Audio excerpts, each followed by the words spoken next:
রাধে রাধে।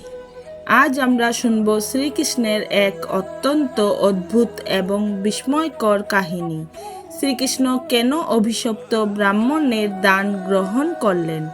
এই কাহিনীটি কেবল একটি দানের গল্প নয়, এটি হলো মানুষের ভেতরে সূক্ষ্ম অহংকারকে চূর্ণ করে শুদ্ধ ভক্তি প্রতিষ্ঠার এক গভীর আখ্যান। বহু বছর আগে আর্যাবর্তে বিপ্রদাস নামে এক অত্যন্ত ধনী এবং শাস্ত্রজ্ঞ ব্রাহ্মণ বাস করতেন। তার জ্ঞান ছিল অগাধ আর সম্পদ ছিল কুবেরের মতো, কিন্তু সেই সব ছাপিয়ে বড় হয়ে উঠেছিল তার অহংকার। বিপ্রদাস প্রতিদিন কয়েক হাজার মানুষকে অন্ন দান করতেন, কিন্তু সেই দান ছিল কেবল নিজের নাম প্রকাশ করার জন্য। তিনি যখন দান করতেন তখন চারদিকে ঢোল বাজানো হতো, যাতে সবাই জানতে পারে বিপ্রদাস কত বড় দাতা। একদিন এক জীর্ণদেহী অভুক্ত বৃদ্ধ তার প্রাসাদের দ্বারে এসে দাঁড়ালেন। বৃদ্ধ বললেন, বাবা, 3 দিন ধরে কিছু খায়নি, এক মুষ্টি চাল দেবে।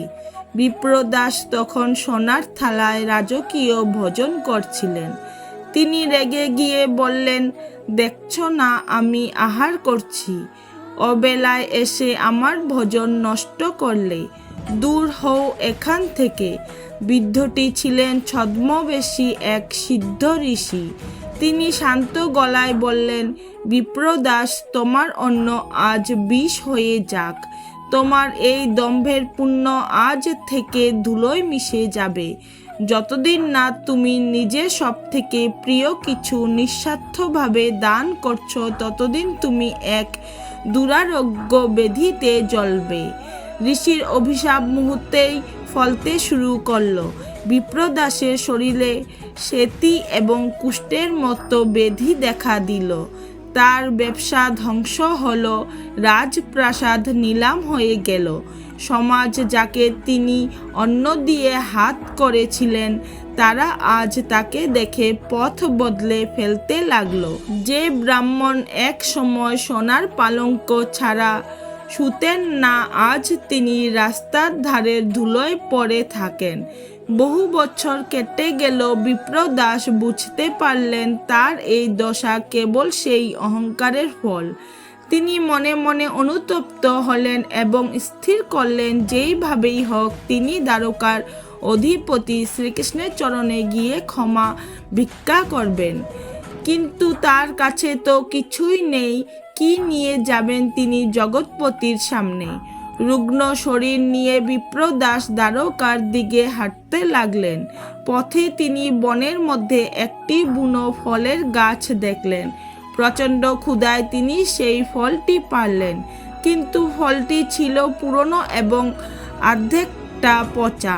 তিনি ফলটির পচা অংশটুকু ফেলে দিলেন এবং বাকি অর্ধেকটা খাওয়ার জন্য হাতে নিলেন। হঠাৎ তার মনে পড়ল, আমি তো কৃষ্ণের কাছে যাচ্ছি, আমার জীবনের শেষ সম্বল এই অর্ধেক ফলটি আমি তাকে দেব। তিনি নিজের ক্ষুধা ভুলে সেই অর্ধেক ফলটি কাপড়ের কোণায় সযত্নে বেঁধে নিলেন। মনে মনে বললেন, হে হরি, এক সময় অহংকারে মদমত্ত হয়ে সোনাদানা দিয়েছি, আজ এই আধখানা ফল দিচ্ছি কেবল ভালোবাসায়।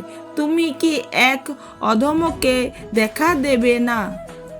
দ্বারকার রাজসভায় তখন অনেক বড় বড় রাজারা বসেছিলেন। কেউ এনেছেন মণিমুক্ত, কেউ এনেছেন বহুমূল্য রত্ন। শ্রীকৃষ্ণ সিংহাসনে বসে সবার উপহার গ্রহণ করছিলেন, কিন্তু তার মন যেন সেখানে ছিল না। হঠাৎ কৃষ্ণ সিংহাসন ছেড়ে উঠে দাঁড়ালেন এবং নগ্নপদে রাজপ্রাসাদের প্রধান ফটকের দিকে দৌড়াতে শুরু করলেন। পাহারাদাররা এক জরাজীর্ণ নোংরা পোশাক পরা বৃদ্ধকে তাড়িয়ে দিচ্ছিল। শ্রীকৃষ্ণ সেখানে পৌঁছে উচ্চস্বরে বললেন, থামো, তোমরা জানো না আজ আমার জন্য কি দুর্লভ রত্ন অপেক্ষা করছে। কৃষ্ণ বিপ্রদাসকে জড়িয়ে ধরলেন। বিপ্রদাসের শরীর থেকে দুর্গন্ধ আসছিল। কিন্তু কৃষ্ণ তা গ্রাহ্য করলেন না। বিপ্রদাস ভয়ে কাঁপতে কাঁপতে বললেন, প্রভু, আমি অভিশপ্ত, আমার ছোঁয়া খাবেন না।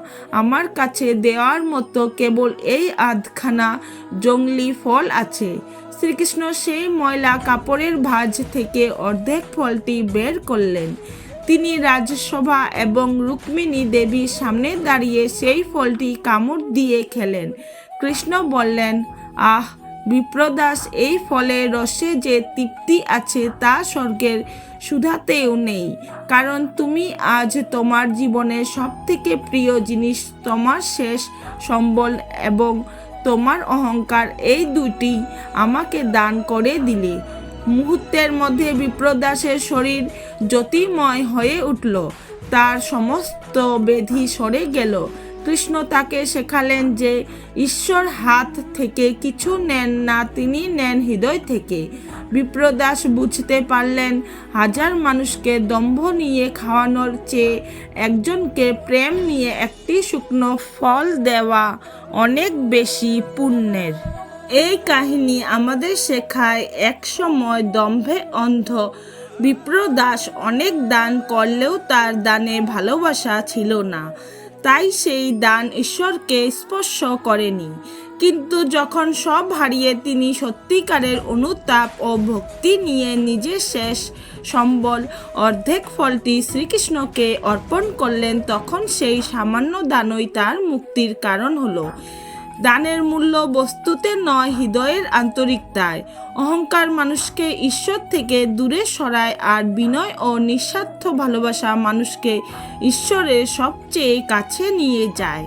তাই জীবনের বড় কিছু দেওয়ার চেয়ে ভালোবাসা দিয়ে ছোট কিছু দেওয়াই আসল ভক্তি। রাধে রাধে। প্রিয় ভক্তগণ, আপনাদের যদি এই কাহিনী ভালো লেগে থাকে তাহলে অবশ্যই লাইক করুন এবং কমেন্টে লিখুন রাধে রাধে। এবং এমন আরও ভক্তিমূলক গল্প পেতে আমার চ্যানেলটি সাবস্ক্রাইব করুন।